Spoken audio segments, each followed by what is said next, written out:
الطاهرين وأصحابه الأكرمين أجمعين أما بعد قال الله تبارك وتعالى في كلامه العظيم أعوذ بالله من الشيطان الرجيم بسم الله الرحمن الرحيم إن الدين عند الله الإسلام صدق الله المولانا العظيم وقال تعالى إن الله وملائكته يصلون على النبي يا أيها الذين آمنوا صلوا عليه وسلموا تسليما اللهم صل على سيدنا حبيبنا نبينا مولانا محمد بارك وسلم صلاة دائمة مقبولة تؤدي بها عنا حقه العظيم.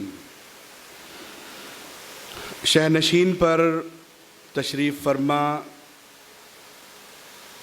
ممتاز علماء کرام مشائخ اعظام حضرت مولانا ڈاکٹر محمد عبد المجید نظامی صاحب حفظہ اللہ تعالی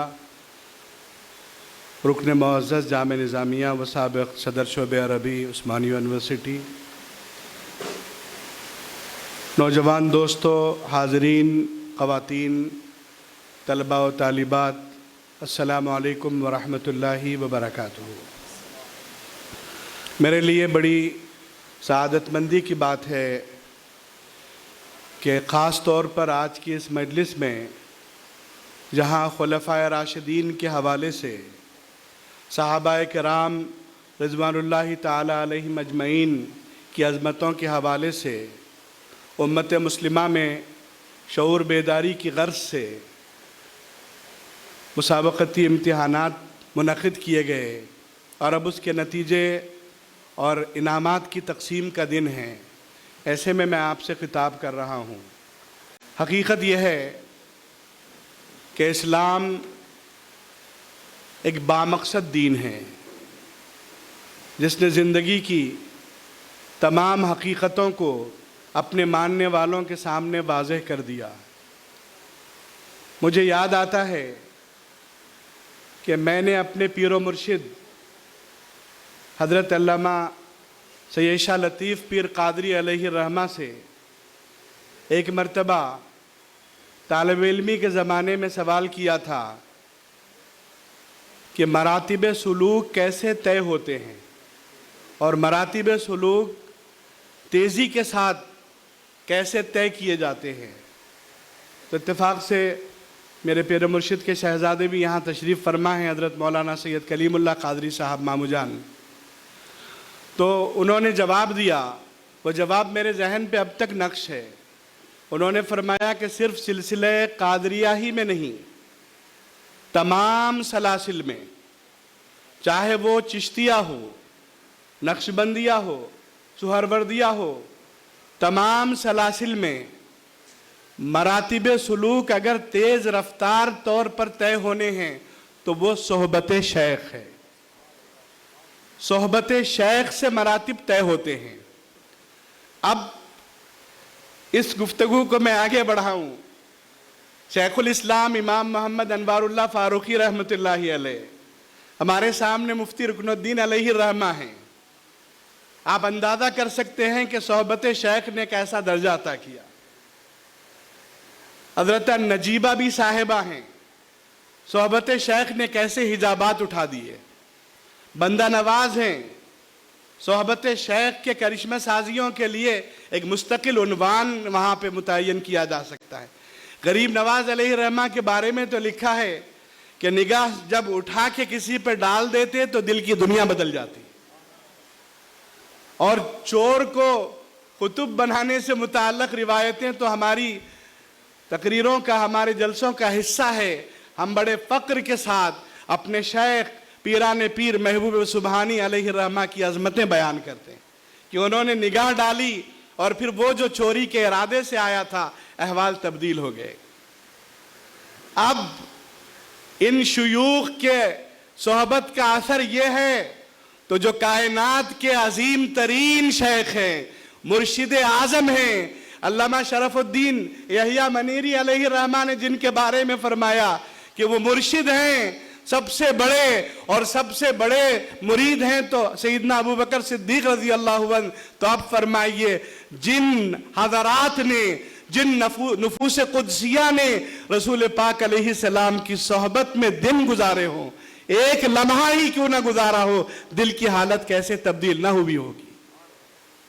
چاہے کسی دور میں ہو، چاہے اولین دور ہو، اعلان نبوت کے بعد کا فوری دور ہو، مکی دور ہو، مدنی دور ہو، یا پھر حجۃ الوداع کے بعد کا دور ہو، جس دور میں بھی رسول پاک علیہ السلام کی صحبت جسے میسر آئی، وہ کائنات کے سب سے عظیم لوگ ہیں۔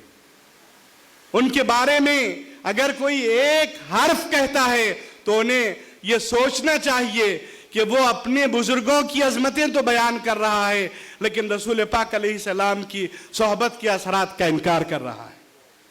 اہل سنت ایک مضبوط قلعے کا نام ہے جس پر لاکھ مرتبہ الغار کی گئی، لیکن کوئی اس کو ڈھا نہیں سکا۔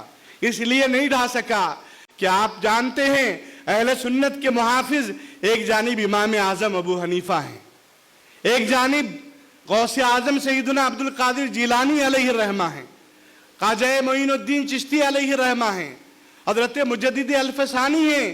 یہ سب اہل سنت کے محافظ ہیں۔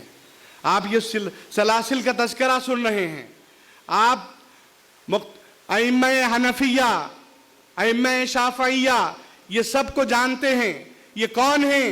یہ صرف اہل سنت کے محافظ ہیں۔ انہوں نے اصول اہل سنت اور عقائد اہل سنت کی حفاظت کی ہے۔ امام سخاوی کون ہیں؟ علامہ ابن حجر عسقلانی کون ہیں؟ ان کی تحریرات کا نتیجہ کیا ہے؟ امام غزالی کیا لکھے ہیں؟ امام سیوطی کی خدمات کیا ہیں؟ تو آپ کہیں گے یہ سب کے سب محافظین اہل سنت ہیں۔ اس وجہ سے بیرونی الغاریں ہوئی، اہل سنت کے قلعے کو کوئی متاثر نہیں کر سکا۔ لیکن یہ جو زمانہ ہے، سوشل میڈیا اور مکر، یہ دونوں کے درمیان بڑی مناسبت ہے، بڑی قربت ہے۔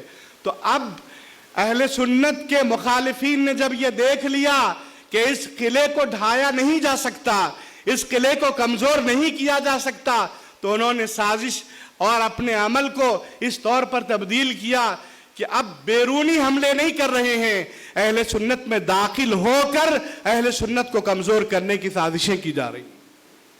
آپ اور ہم یہ بات محسوس کر رہے ہیں کہ اس قلعے کے اندر چور دروازے بنانے کی کوشش کی جا رہی ہے۔ سیدنا ابو بکر صدیق رضی اللہ عنہ کی افضلیت کے حوالے سے، دیگر حوالوں سے سیدنا امیر معاویہ رضی اللہ عنہ پر لعن تان اور زبان تان دراز کر کے پھر اس کو جواز دینے کی کوشش، اور اس پر مختلف طرح کے ایسے جواز ڈھالے جا رہے ہیں جو علم کی روشنی اور اہل سنت کی تعلیمات کی روشنی سے قطعی موافقت نہیں رکھتے۔ مولا علی کے قلب مبارک کی عظمتیں کون جان سکتا ہے؟ وہ کتنا بے غبار ہے۔ وَفَدَيْنَاهُ بِذِبْحٍ عَظِيمٍ، آپ نے اور ہم نے اس کی تفسیر پڑھی ہے۔ مدارک میں اس سلسلے میں کیا لکھا ہے کہ ذبیح اللہ کی بحث کے سلسلے میں کون ذبیح اللہ ہیں؟ سیدنا ابو بکر صدیق رضی اللہ عنہ فرماتے ہیں کہ وہ ذبیح اللہ اسماعیل علیہ السلام، اور دیگر صحابہ کرام کی ایک بڑی جماعت کہتی ہے کہ ذبیح اللہ سیدنا ابو بکر اسماعیل علیہ السلام ہیں۔ لیکن آپ حیرت کریں گے، تفسیر مدارک پڑھیے، اس سلسلے میں سیدنا علی مرتضی رضی اللہ عنہ فرماتے ہیں کہ ذبیح اللہ اسحاق علیہ السلام ہے۔ کون اپنے جد کو عظمتوں سے مطابق نہیں کرنا چاہتا؟ دنیا میں کون ہے جس کے دل میں اپنے جد کی عظمت نہیں ہوتی اور عظمتوں کو اپنے جد سے متعلق نہیں کرتے؟ لیکن مولا علی کے قلب مبارک کی عظمت کا اندازہ کریے کہ وہ اپنے جد کے برخلاف، اسماعیل علیہ السلام جد ہیں لیکن اس فضیلت کو اسحاق علیہ السلام سے جوڑ رہے ہیں۔ تو اصل میں تعصب نسبی میں بعض حضرات جنہیں علم کی عظمتیں حاصل نہیں ہوئی، مبتلا ہو کر کچھ ان راہوں پر جا رہے ہیں کہ اب ضرورت پڑ گئی ہے کہ عظمت صحابہ پر بھی بیان کیا جائے، ورنہ اس کی ضرورت بھی محسوس نہیں کی جاتی تھی۔ افضلیت صدیق اکبر رضی اللہ عنہ بھی ایک موضوع تھا۔ یہ موضوع اندرونی دیوان خانوں میں گفتگو کا مبحث ہوتا تھا، لیکن اب جب یہ میدان عمل میں آ کے بات ہو رہی ہے تو ضرورت ہے کہ علماء کی ٹیم اپنی ذمہ داریوں کو محسوس کرے۔ بس آخری بات، میں یہی عرض کرنا چاہتا ہوں، زمانے نے جس رخ کو اپنایا ہے آپ کو اس نہج کے مطابق آگے بڑھنا ہوگا۔ ایک ڈیبیٹ ہوا کل، اس ڈیبیٹ کے بڑے چرچے ہیں، دنیا بھر میں چرچے ہیں، اس کی بڑی تعریف کی جا رہی ہے، لیکن دوسری طرف ہمارے علماء مرقات بھی پڑھتے ہیں، ہم ہدایت الحکمہ بھی پڑھے ہیں، ملا مبین بھی پڑھے ہیں، شرح سلم بھی پڑھے ہیں۔ آپ یاد رکھیے اس ڈیبیٹ کی نوعیت یقیناً ایک بڑے تعریف کی طرف لے جا رہی ہے، لیکن دنیا میں باطل اپنا کینوس کیسے بڑھا رہا ہے، کس طرح باطل کو پلیٹ فارم فراہم کیا جاتا ہے، مکر کو کس طرح سے آگے بیان کیا جا سکتا ہے، اس پہلو سے بھی دیکھنے کی ضرورت ہے۔ وہ جو لادینی طبقہ ہے، وہ جو مرتد طبقہ ہے، اس ڈیبیٹ کے ذریعے اپنے وجود کو اور اپنی حیثیت کو دنیا کے سامنے پیش کرنے میں کامیاب ہو گیا ہے۔ یہ ایک حقیقت ہے۔ ہمارے بزرگوں نے لکھا کہ بد مذہبوں کی کتابیں نہ پڑھو، اس لیے نہیں پڑھو کہ تمہارے پاس علم نہیں ہے، تم ان کے کہیں شکار نہ ہو جاؤ، لیکن اس لادینی طبقے نے ایک مناسب طریقہ کار اپنا کر یا حکمت عملی اپنا کر اتنا بڑا پلیٹ فارم دنیا میں حاصل کیا ہے کہ اب ان کے نظریات پر گفتگو ہو رہی ہے، اس پر بحث ہو رہی ہے۔ جواب دینے والے نے لاجواب کیا، یہ بات الگ ہے، لیکن اس سوال نے لوگوں کے دلوں میں اثر کیا ہے۔ اب ہمیں ان حالات کو بھی دیکھتے ہوئے آگے بڑھنے کی ضرورت ہے، کیونکہ علماء ہی کی ذمہ داری ہوتی ہے۔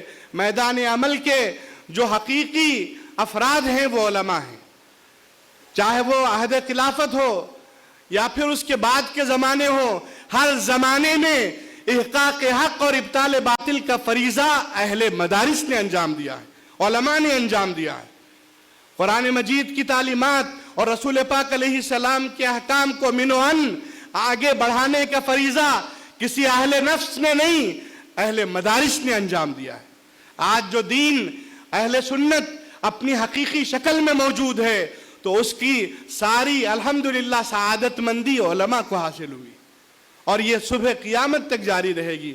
لیکن حالات سے سیکھنا بھی ہماری ذمہ داری ہے، حالات کے سرد و گرم سے واقف ہونا بھی ہم پر ضروری ہے، تاکہ ہم زمانے کو پرکھ سکے، محسوس کر سکے اور علاج کے لیے وہی راہ اپنا سکے جو زمانے میں رائج ہے۔